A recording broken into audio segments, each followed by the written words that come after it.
On this episode of Star Trek Universe, we have some great news about Star Trek Prodigy, worrisome news about Lower Decks, and we'll be reviewing 407 of Lower Decks, a few Badgeys more, right after these words from our mystery sponsors.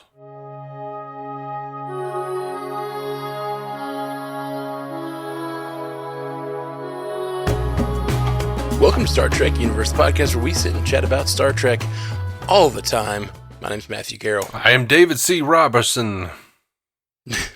Yes. Yes. I'm old Prospector Roberson. Peaches. What's going on, man? Not a lot, man. Yeah. Well, I'm excited about this episode of Lower Decks. It subverted my expectations, and I really enjoyed it. What do you think about this news of Prodigy, my friend? Tell us, what is the news? Well, the news is Star Trek Prodigy is relaunching on Netflix. I hear that. They're gonna put up the first season later this year. Oh, wow. And then coming in 2024, season 2. And that's all we know. Okay. I love it. I love it. I really love it. You know, I've been saying since they started doing the new era of Trek, since they started putting Klingon baby heads on screen, I've been saying that they should really do something to reach out to new Star Trek fans and create like a chance for children, especially, to get into this stuff that I love. And it's really cool that if they launch it correctly on Netflix, if they really push it, I feel like it has the chance to really grab new Trekkies, create new Trekkies. And the show is great. We both know that, but it's been sequestered on Paramount Plus. Netflix is a way wider audience. This is great news. I love it. Yeah, I think it's great news that we're getting more. I think it's a bit of a missed opportunity for Paramount Plus, but because I didn't see Prodigy really marketed very well. Right. The problem is Paramount Plus, yes, they have like SpongeBob SquarePants or something. They have kids programming, but I don't think people subscribe to Paramount Plus for kids programming. Maybe a few, but that's not the source for kids programming. Yeah. Tons of people would use Netflix as their kids programming. In my opinion, I agree it's a missed opportunity, but I think this was always the play. It's the Breaking Bad play. If you remember, like, Breaking Bad came out on AMC, was like a mildly successful show. Like, it wasn't, not really. It was like, whatever. It was intriguing. People liked it, but it wasn't big numbers. Then it came out on Netflix, and it wasn't until like season 2 or 3 that it started really getting traction, because then people started rewatching on Netflix and sharing it with their friends. What they should have done all along, and maybe they should be doing this with all the Trek, is releasing it on Paramount Plus for the diehards. Then 6 months later, as if it's going to, home video or whatever, releasing at least some portions of the stuff on, like Picard. Why not release Picard on Netflix and get the revenue from that and get, feed back into the whole system and bring in new people? And then when you get new diehards that want to see the stuff as it comes out, like us, we're going to get Paramount Plus. But they want that Paramount Plus money. Anyway, I think this is going to be great for the Star Trek ecosystem in general. I can see how it might turn into that. And I hope for the best for Star Trek. I just want people to embrace it. And, one of the big problems, and we'll talk about this here in a second as well, with the Lower Decks news, I am seeing like Trek diehards in my feeds and on my Twitter who are saying, oh, is Prodigy any good? Oh, is Lower Decks any good? I never watched it. I just kind of felt like it was a cartoon and I didn't care. It wasn't for them. And I get that. And I think like Star Trek, well, I don't even blame them. Star Trek decided to go the route of, Star Wars and other content, even Marvel now, with as many diverse sets of content, where they diversify their content to the point that, anyone has a thing they can love deeply, but that means that not everything's for everybody. They're not trying to make everything a 4-quadrant show. Mm-hmm. Like I said, Klingon baby heads. Like that was not going to be for everybody. It wasn't going to be for kids and stuff. Some of that Discovery early stuff went real dark, you know. The shit went hard, yo. But you know, and some of this more kid friendly content, some people don't have the patience for that. You know, some people don't have the patience for cartoons. And I mean, you know, that's just a personal taste thing. Yeah. I am not a big cartoon seeker out. Like I watch it when it's related to my content that I love otherwise. Mm-hmm. And especially when it's giving me cool canon connections and stuff that are actually canon. I love that stuff. I've been watching tons of Star Wars lately, the cartoons, because there is a lot of deep canon there. And now Star Trek is starting to do that, especially with Lower Decks, and Prodigy in a really cool way. I think Prodigy, like you've said in the past, is your favorite. I think that's like totally legitimate. I think it's such a good show, and it does hit on all those like emotional levels as well as the comedy and like it's a lot more like traditional Star Trek than Lower Decks is. You know? Yeah, in a lot of ways, but it's also got its own flavor. Oh yeah. So I think my biggest issue is just the people who are unwilling to try, you know, who are unwilling to like give it a tumble. And you know, they claim to love Star Trek and they want to see more, but then they get mad when things are canceled. They're like, "Well, I never watched it, but this is bullshit." I'm like, "What are you doing? what? Come on." Yeah. Yep. Star Trek has never been given the leeway Star Wars has, or a lot of other big IP. Like, it just never has. Yeah. And I think a lot of it is because the fans are, like, stuck up in a lot of ways and set in their ways. Weirdly, for fans who love a thing about progressiveness and expanding your horizons and embracing new things, they're like, Star Trek is this and nothing else. Yeah, I hate to say it, but I think this is like actually right in line with the ideas of what happens in progressive communities. Because what happens is like progressive, and I'm a very progressive guy myself, but the toxicity that can happen is that people get their idea of what progressive is, and then it becomes a narrow thing that everyone else must live up to, and it becomes a purity test for everyone instead of a spectrum of, you know, a spectrum of allyship and logic and trying to convince people of things. It becomes a very narrow thing that is right, you know. And so I think that happens to Star Trek. You come up with Star Trek and all these people are like, oh, Star Trek is this thing. And then when you try to expand it and create new types, it's like, oh, I don't know. I'm all into you know, infinite diversity and infinite combinations until you do that. Yeah. So Mike McMahon was talking to Cinema Blend, and he says, "Listen, we're in weird times. Everything is changing. I think everything's going to continue to change. I would say nothing is safe. I don't have any bad news for anybody, but also I think you shouldn't assume that this stuff is going to stick around unless you vocally and watch it early on. I do not know if we're going to have another season after the season we're working on right now, which is season 5 of Lower Decks. Lower Decks could very well be a 5-season show. So if you love Lower Decks as much as I do, I would say make sure to watch it and get people to watch it now. A letter writing campaign after a show gets canceled is helpful, but what's more helpful is campaigning to get more eyes on the show when it's airing, because it gives me the ability to push for more seasons. I would love to finish Lower Decks with the plan that I have for it. I would say take Prodigy, looking for a new network, and take a look at Picard being wrapped at season 3, and at Discovery wrapping as well. I would say read those as signs that if you want more Lower Decks, you should be vocal about it now and not wait. And that's what I'm saying. Like, right. Well, and he makes a great point, especially now we're watching season 4 of Lower Decks.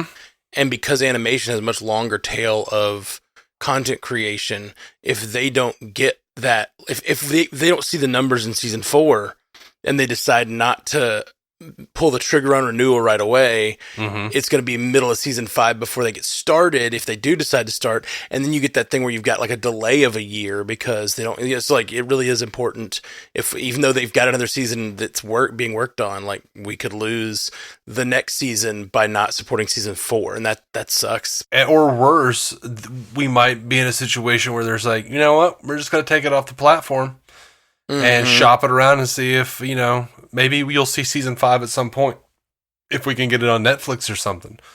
Well, and I think this is also, over on, I don't know if I've mentioned it much on this. We do a new show called Multiverse News here on the network where we talk news.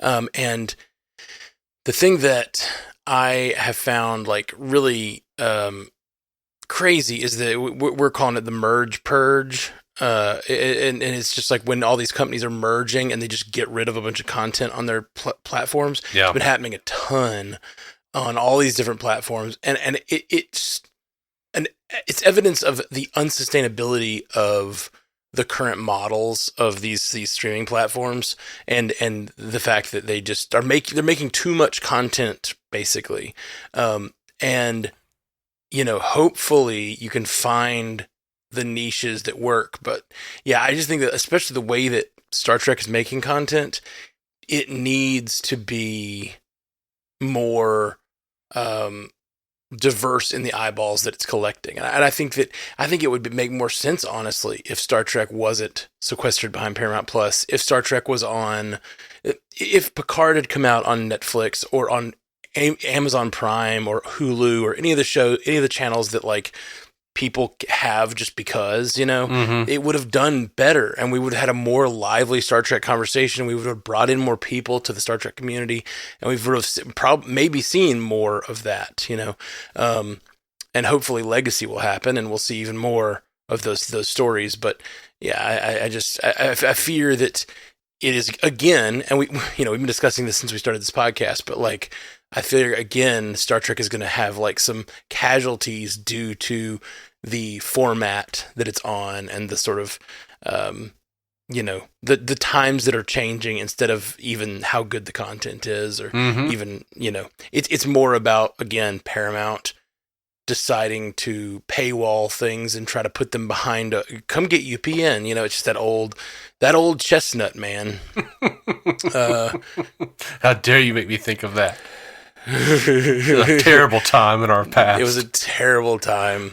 Even we were kids, did not have UPN in our area. You know what I mean? Like how terrible is that for the, like we talk all about how, when we were kids, we didn't have streaming, we didn't have YouTube, we couldn't go watch something on demand. It had to be on our televisions, and like I hadn't really thought about it until now. It's been a long time since I've thought about it anyway. But like the idea that like we were just Star Trek fans who loved that show, and because of higher ups like fighting over getting this new channel promoted to more like markets, they took it off of our entire city. Like we could not get the show in our city. That's insanity. Yep. And yeah, it's just a different time, man. It's a different time, but they're still playing the same game by putting it all on Paramount Plus. And I've been saying that since the beginning, but I love that Paramount Plus affords them to make so many cool pieces of content, but I feel like there's got to be a better way to get it out there and fund it. And even if it, like we talked about, have it sequestered for us a time, so you're capturing your Star Trek audience, but putting it out to the larger audience later. That's the way to go, man. Yeah. Of course, then a lot of the Star Trek fans that aren't even watching it now at all might just, they're going to be like, well, I can wait 6 months. You know what I mean? Like, I'll wait 6 months for it to come to Netflix, and then it's not being supported, blah, blah, blah. Yeah. I don't know. Anyway. Yeah, it's tough. And I get that, like, not everyone wants to, like, pony up for Paramount Plus when they've already got, like, 5 other streaming networks or whatever. And I think they are, the streaming platforms, they're still doing research and trying to figure out how to make all this work. Mm-hmm. And I think, selling it out licensing it out to other entities, other streaming platforms is a good way to get it out there. Right. You reach new eyeballs and you subsidize the content. Yeah. and give the streaming service some really interesting features. Give us lots of behind-the-scenes content for those diehards. Give us bonus scenes. Give us things like Short Trek. Make Short Treks the things that like things that are specific to the channel. Mm-hmm. You know, or give us like cool crossover movies or like interesting fill-in content. But the things you're trying to push and trying to like grow and make 7-year long series like they used to, you know, we haven't had that happen yet in the new era. They're all ending before that happens. You know, Discovery's gonna be 6, right? Discovery will be season 5 seasons by the end of this. Oh, this is the 5th. Okay. And of course, these are like, you know, 10 to 16 episode seasons. We're not talking about, you know, the old days, 25, 26 episodes anymore. The syndication doesn't matter anymore, so it's a whole different thing. Yeah. Well, I guess it can matter. You know. Yeah. That syndication money can be nice. It can. You know, I could totally see Lower Decks moving on into like, you know, doing like a TBS or something, being like coming on after Family Guy or some shit. Dude, you know? Adult Swim coming on right after Rick and Morty. You know, like just go for it. Like you like that? Put on. This is the. I bet there's a ton of people who were idealistic and loved Star Trek as kids, and then now they like things like Rick and Morty. They're sort of challenging that idealism in them and stuff, you know, like sort of now they're a little older and whatever. Like you put on Star Trek, they'd be interested in it. But the same kind of people who like Rick and Morty for the more pessimistic side of things are the exact type of people who probably grew up on Star Trek, you know, the sort of like the logic puzzle of it all, the whatever. And you could totally see that doing great on Adult Swim or whatever, you know? Absolutely. But it's funny because like there for every like logical like understanding what world we live in Trekkie I see like I feel like 10 Trekkies on the internet who think that we, you know, somehow like this is a new thing and money was never an issue with Star Trek before, and now all of a sudden like they're just being greedy and canceling things and keeping everything on one platform is the way to go, and they're the home of all Star Trek, it should be everything. And I'm like, we don't live in the 24th century on Earth. We live on Ferenginar. Mm-hmm. Absolutely. This is a business. Landlord cops, man. Landlord cops. This is a business, y'all. They have to make money, or we won't see Star Trek again. I know, it really is terrible. Okay, so those are our news pieces. Let's get into talking about this episode of Lower Decks. How about it? Sure, man. I mentioned it up top, but this episode, it got me, man. It got me. We have been speculating about these characters, all 3 of them teaming up to be some sort of, you know, AI consortium that could come in and like fight the Federation or something. And I've been loving that idea. I've been so into it. And then they did it to me in one episode. And I feel like they specifically were like picking on me because I've been speculating that these 3 characters would team up to take on the Federation or something. The AIs, because they're great AI characters. I thought we already saw AGIMUS and Peanut Hamper meeting up, and we talked about Badgey and other possible AIs getting involved, you know, and we saw the wall of AI. We're like, okay, but they did it to me, man. They made them characters with like more fleshed out decision making, and like they allowed freaking Badgey to freaking ascend. Like basically they took all 3 of those characters in separate storylines. So they didn't even put them together, but by putting them in the same episode, I feel like they were definitely like telling me I was wrong. I feel like they specifically were talking to me in this episode. I realize that's a little narcissistic, but this exact kind of fan that I am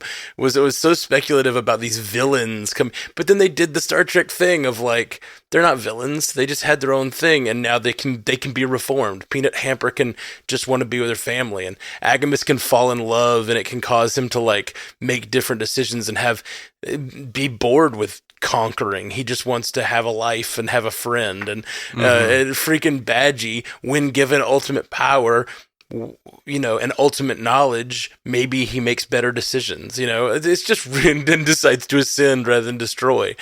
It's just such a great subversion of expectation. I love it so much. Cool, man. I'm glad you did. Yeah. What'd you think?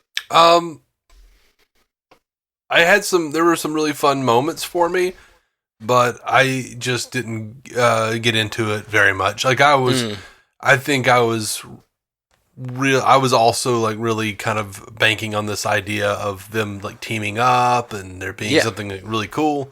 While I enjoyed the episode, I was a little disappointed.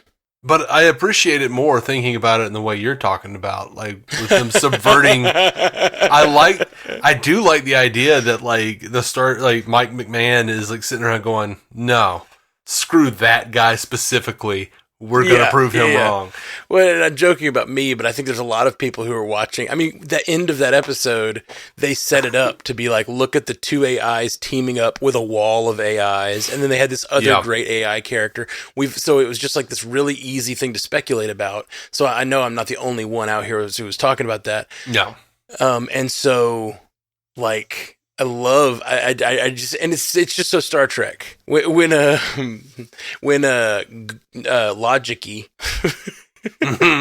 before he was unalived, when Logicy decided to give that speech, and they're no, they'll never trust us AIs, and Logic's they can't unless we give them a chance to, and it was such a data and lore. It was just data and lore, and I loved it so much.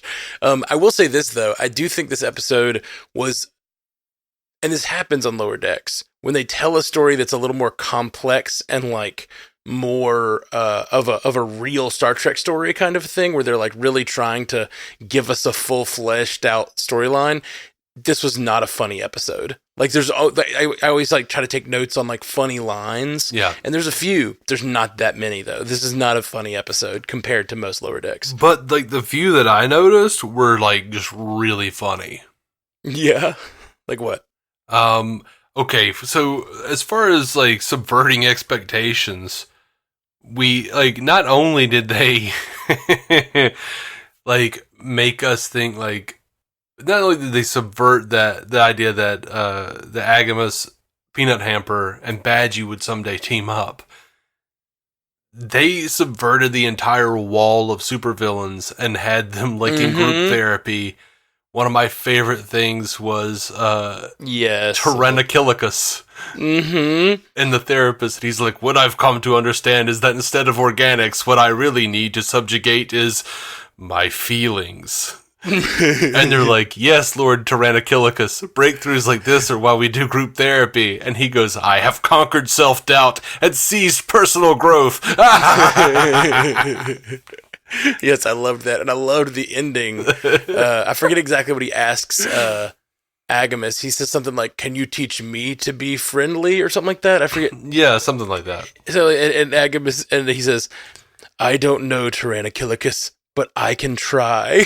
It's just now we have, instead, it's just such a, again, the subversion of expectation. We end on the same freaking wall, but it's two AIs trying to encourage each other to be less evil. It's just so good, man. It's so funny.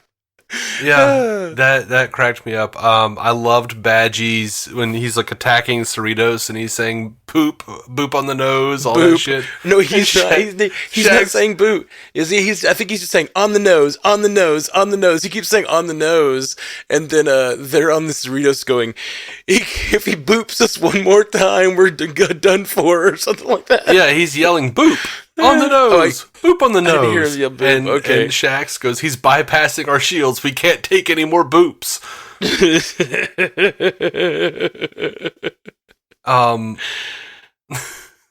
whole blue light, red light thing was fun. A little silly, a little overly silly, but I liked it. What was it? The blue light, red light on AGIMUS. Yes, I loved that. I thought only good computers could turn blue thing. That was fantastic. I really enjoyed Rutherford leaving in a spacesuit And Mariner is like, what was the plan? And he's like, I don't know. I thought I would just get killed.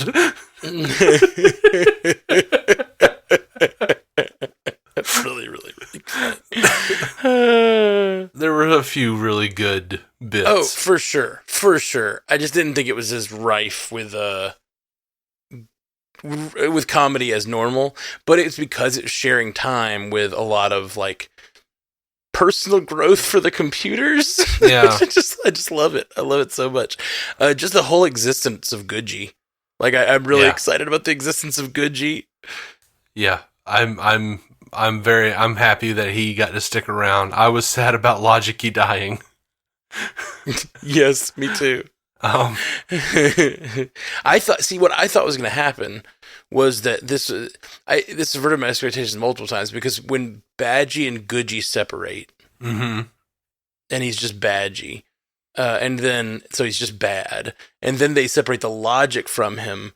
I thought that was Rutherford convincing him to lose his logic, so then he wouldn't be as powerful. Like that's what I thought was going to happen. Like maybe he loses his logic, and then he also decides to lose some other part of himself. Like he decides to lose empathy. Like he starts to destroy, and he's like, maybe I shouldn't destroy. And he decides to lose empathy. But then because he loses logic and empathy, he can no longer understand his enemies, and he can no longer, like he sort of loses the pieces of himself that make up Badgey. And then in the end, Badgey would have to like reform and be the same guy who wants to kill everyone, but still has a soft spot for his father, Like I thought that was where we were going with this, like separating your identity to the point that you're no longer functional. Like if you lose the parts of yourself that make you logical, make you empathetic, make you good, you start to lose parts of yourself that make you powerful. But then that I liked it even more that he like became all powerful, and that just like made him all those things. It made him more logical, more good, less like, why destroy everything when you're all powerful? Like that's no fun. It's good. I did not see them going all powerful with him. Like I very like much thought that it was going to do what you were saying. I thought they were going to do a take on The Enemy Within from the original series. Good Kirk, Bad Kirk. Both of them increasingly less functional. Functional, yeah. I thought that's where they were going. And I enjoyed where they went with it. Though, I'm fine here. I don't need to see the koala again for a really long time. Yeah, they have leaned heavily on the koala for like this whole season, it feels like. I feel like 3 or 4 episode mentions. And Badgey says he's going to check out the Black Mountain. Don't need to hear anything else about that again for a while. Yeah. I mean, like, it's a great running joke, but like, it's one of those that I need. They've been very self-controlled on this show for the most part, with like making those kinds of jokes once a season. Not just that joke, but like even Peanut Hamper showed up, which, by the way, I did not know who the actress who played Peanut Hamper was. No idea. Never heard her voice before. And then, since her last appearance, I went and watched the show You're the Worst. Okay. Really great show. Really, really, really great show. It's on Hulu if you like sort of raunchy comedy.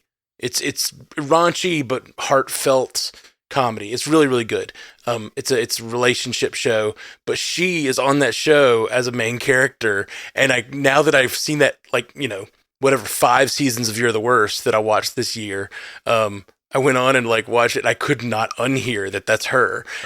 She's the sort of sidekick on You're the Worst of the main character. And I was like, oh my gosh, she's Peanut Hamper. That's glorious. And it's really funny because after that, she's also a similar character, so I can't unsee that like that character from that show is now Peanut Hamper in my mind. The way she's like acting toward like the bird person in the last episode she was on or whatever, like the sort of manipulative bitchy girl who like keeps like getting the guy to do what she wants but not really caring about the guy. Like that's her character on You're the Worst, and it's so funny that they like basically took her character from You're the Worst, put it in an AI, and that's who they've made her in the show, and it's really, really good. That's interesting. I might have to check that out. You're the Worst is really, you'll love it. It's about a pretentious writer dude and like all the pretentious writer dude stuff. I know. You will love his like antisocial, pretentious writer nature is hilarious. He's like this British antisocial, pretentious writer who's like hates humanity and like thinks his writing is so elevated because he's like above all humanity, but it's really kind of schlock, you know? It's like really, really funny and like self-deprecating and really, really good. Yeah. And deals with a lot of like mental health issues and stuff too, that in a like more developed way than a lot of shows do. Interesting. I've just been, watching Star Trek reality shows and Gen V. Have you seen Gen V yet? No. You want to talk about it on Pandavision though? I can probably. I haven't. I saw the first episode and I really liked it, but I really wanted to cover it on We covered all the boys on Pandavision, and like I just keep meaning to go do it, but like. We had Ahsoka going on, and we've got Loki going on, and I've had all this stuff going on, and I just like, and the multiverse news stuff, like I just haven't had time, but I thought about doing like a mid-season and a finale episode on Pandavision just to kind of have it covered or whatever on Pandavision, since we talked about covering it on Pandavision, but we just haven't had time. So if you're interested, we could hop on doing like 2 episodes, not like we don't have to do a whole 10 episode run or anything like that. Sure. Cool. That'd be really fun. I would like it. Okay, cool. Okay, sorry. I got distracted by Peanut Hamper and the You're the Worst of it all, but I do highly recommend You're the Worst to everybody. It is very adult, though. So if you're looking for something to watch with the kiddos, probably not. And I recommend Gen V. Yeah. It's our recommendations for the week. Also very adult. Yeah, that first episode was pretty dang adult. I liked Goodgie's look at the pretty lights when they're all about to die. I laughed and I felt I hated myself for laughing at that. I liked AGIMUS sitting on his throne and just being depressed because Peanut Hamper's not there. Yeah, it's like the ex-boyfriend energy. I don't know. It was really fun. There was some line in there that made me laugh where they were like, "Wow, you subjugated this planet really quickly," and he's like, "After the coastal cities fell, it was really easy," or something like that. Barely an inconvenience. Speaking of Rutherford thinking he was going there to die, he later, like when he's trying to convince Badgey to care about him instead of, I guess, like all power, he says, "What about burning my heart out? Remember that?"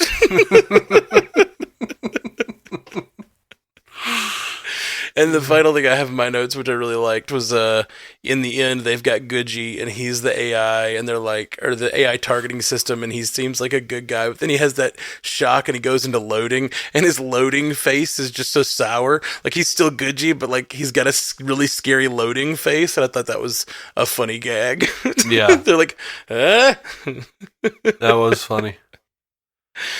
Good stuff, man. Great. I loved this episode. I'm getting more comfortable with the silly episodes, just utter silliness. But I really like these episodes that have enough silliness for me to get a few good laughs, but also just like, I don't know, good character development, good choices by the good, different than I would make choices. I like it. I like it a lot. Yeah. What did you think of the revelation that those ships were being pulled away? Hey, yeah, we talked about this. We speculated that this was the case. And it seems like they are being taken away, being stolen, basically, but also that all that destruction, that we thought maybe they were beaming the people away. What we didn't speculate about was the actual destruction was fake. Mm-hmm. Like all that. So it seems like they are being tricked into thinking that there is all this destruction happening. Once again, subverting our expectations. Yeah.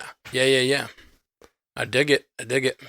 I'm very interested, I'll say, to see where they go. Me too. And you know, I forget who wrote in last week. I think Stu was saying like, get on with it or whatever about that story. And like, you know, I hear that, I really do. But I also like, I think it's an interesting try that they're doing. They're trying this like slowly rolling out what is happening with this and like giving us we get a little bit more each week. The first 2 or 3 weeks were the same, and then we got a little bit more with the crew getting a picture of the thing, and now we've got a little bit more with like whatever. We just got a little bit more information. Now I like that AGIMUS actually helped them with this episode. They're like running away going, "Thanks, AGIMUS." What an ally. What an ally. Yeah. Yeah, he's a good man. You know. Yeah. You know, a good man. Yeah. Flawed for sure, but he's trying. He's trying for sure.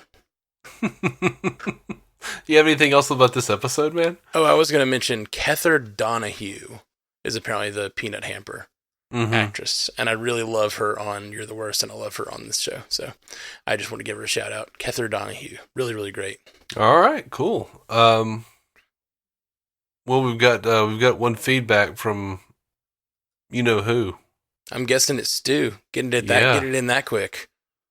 Yeah, I think Stu actually writes these while they're producing the episodes.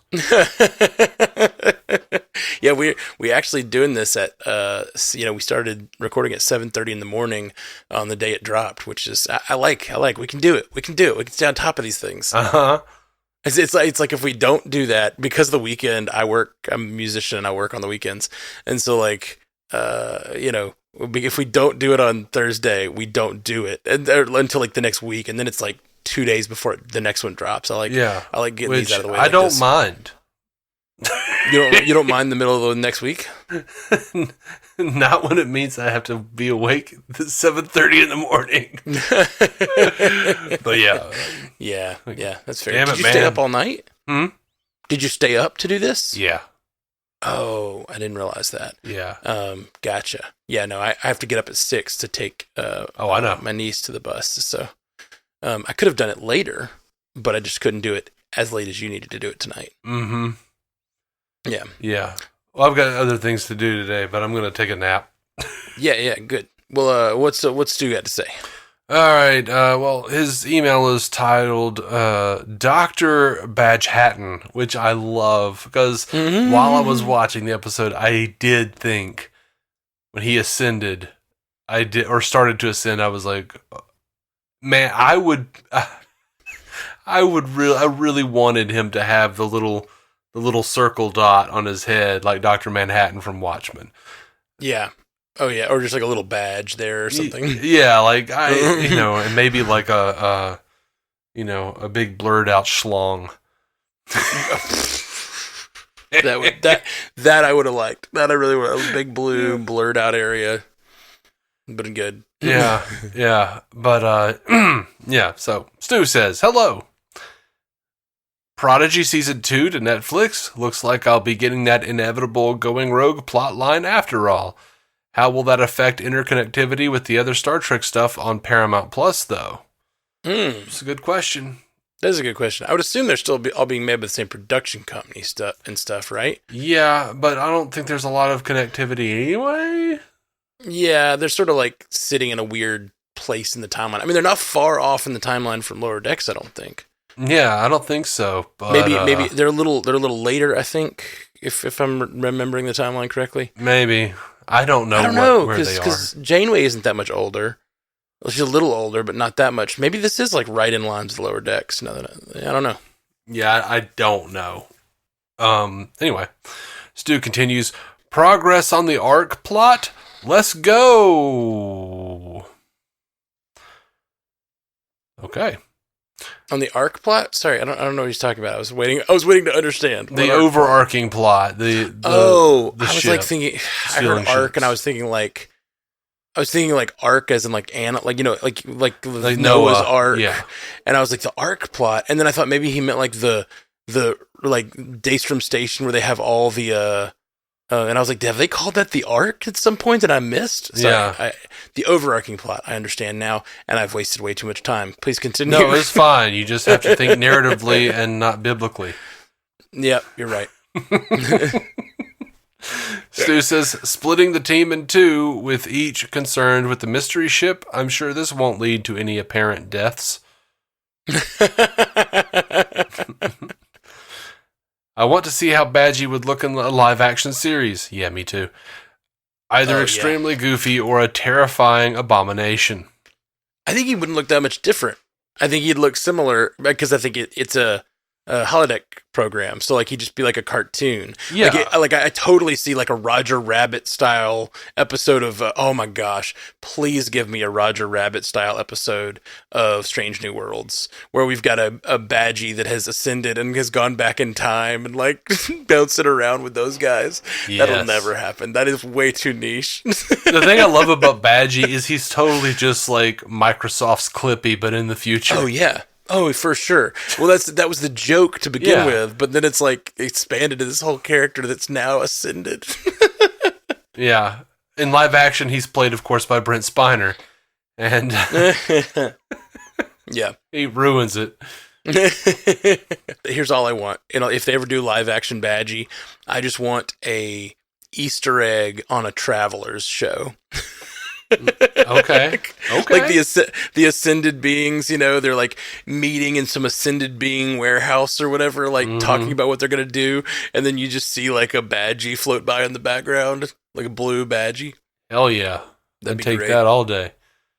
But by the way, notice that when Badgey when he ascended, he became blue, just like when AGIMUS ascended, he became blue as well. Yeah. He's a good computer now. Became a good guy. Yeah. So Stu says this, modern Trek's obsession with putting characters in spacesuits and having them fall or leap through space is getting out of hand. I disagree. It's what we always needed and we didn't know. Well, it's a thing that like is always fun and adds a little bit of action to the scene, but it's a thing that the reason they don't do it in live action is because, or they didn't do it in live action for so long, was because it's too expensive. Sometimes they don't land on the planets. It's the reason they created the transporter to begin with, is so you can just like snap your fingers and be in a new scene.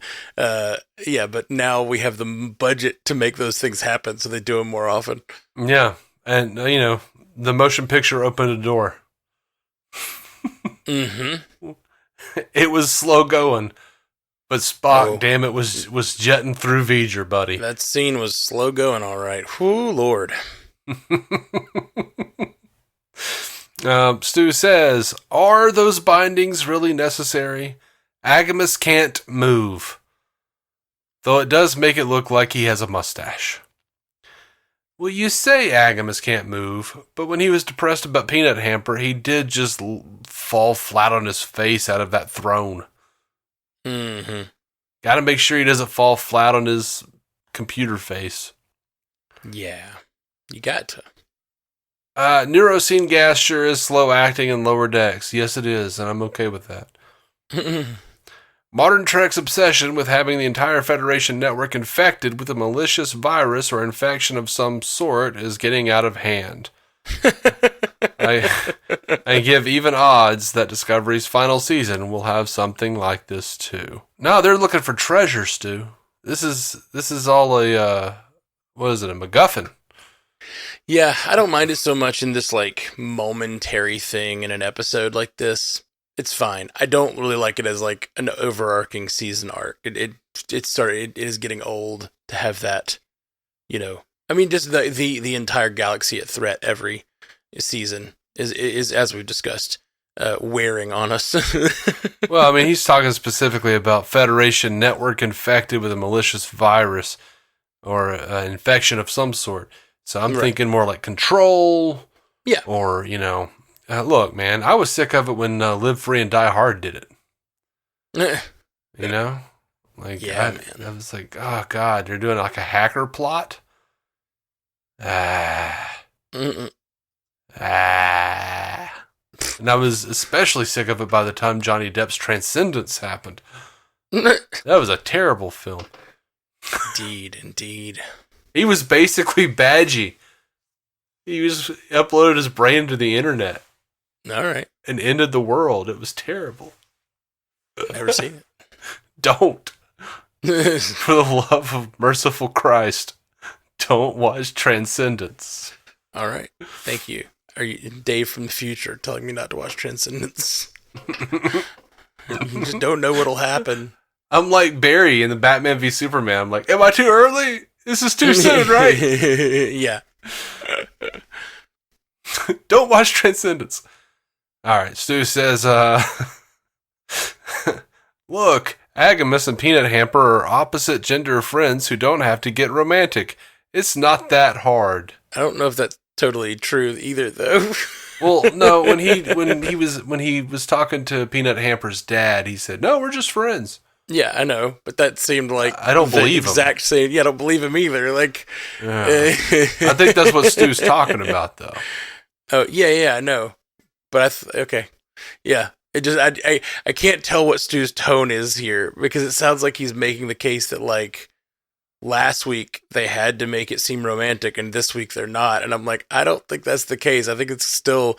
I do think that they could have the next episode be Peanut Hamper gets a boyfriend and AGIMUS goes back to evil. That's kind of where I see this going, because AGIMUS now has his like personality bound up with like he wants to be good to have his friend, but he clearly has feelings for her, it seems. Yeah, that's a season 5er. Yeah. Yeah, he finally gets paroled, and then he goes to hang out with her, and he's like, "What?" Yeah. His expectations are subverted. That's right. All right, Stu says, see, I was right. No apparent deaths resulted from the team splitting. All right, Stu. All right. Live tweeting the episode. So, yeah, I think that's what he's doing. Yeah, no, for sure. He's definitely like going through and he's commenting on scenes as they happen. He sent this to us at 6:44 a.m. He just barely got it to us. I know. Just barely slipped that pickle in. Stu wraps it up. A fun one with 2 strong storylines. Boimler and Tindy's B-plot was actually a bit more substantial than most, as it was concerned with characters we've seen before and seemingly tying up that plot line. I certainly enjoyed it more than the last Peanut Hamper episode. Absolutely. Having Badgey ascend should also be the end for any major appearances from him going forward, barring the odd cameo. We don't need to milk him or the koala jokes more than that. Well, we agree on that one, Stu. Of course you do. I did find it weird. We had this big confrontation about the mystery ship stealing its victims, but there's no real denouement about it, giving us grappler hijinks instead. But I suppose next week might get into it more. Yeah, the grappler jokes were weird for me. I didn't. Oh, I just assumed that it was leading to he's creating a grappler, so it's sort of like a comedy way of doing it while setting up the fact that they're making a shuttle with a grappler because they're going to need it. Like I thought I thought it probably was how this episode was going to end, where they were like, "We need the grappler," like but apparently not. But I do think it's very possible before the season's over, we'll have some sort of grappler need, and he will have perfected it, and then Goodgy will go over with him to do something with the grappler. Well, also it was a fine example of him doing crazy shit that doesn't really work, but him like trying to make it better anyway. Yeah. Which is the lesson he learned about Badgey. Yeah, it allowed for that nice line with him about, Tindy loves when I mess stuff up, but she loves when I stick with it. So he stuck with it and tried to make Badgey better. I wonder, Stu, why he's so motivated by what Tindy likes. What do you think about that, Stu? You think there's a reason for that? Seems like maybe there is. Maybe penis related, Stu? All right. Well, I agree with Stu. Good episode. Good solid Solid episode with good two nice plot lines. Maybe Rutherford, like AGIMUS, is looking for an access port. You know what I mean? Gross. All right, guys, we'll be back next boop, time. Boop, beep, beep.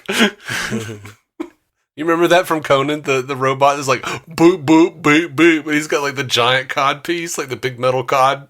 No, I don't. We can't take any more boops, Dave. I could. I could use to have a little more. I'll be in my bunk. We'll be back soon. Jolan True. Live long and prosper. Thank you for listening to the Star Trek Universe Podcast, a Stranded Panda production. If you'd like to hear more from David C. Roberson, check out the DC On Screen podcast or maladjusted.tv for his web videos. If you'd like to hear more from Matthew Carroll, check out the Marvel Cinematic Universe podcast or listen to his music. Just search for Matthew Carroll anywhere you get music.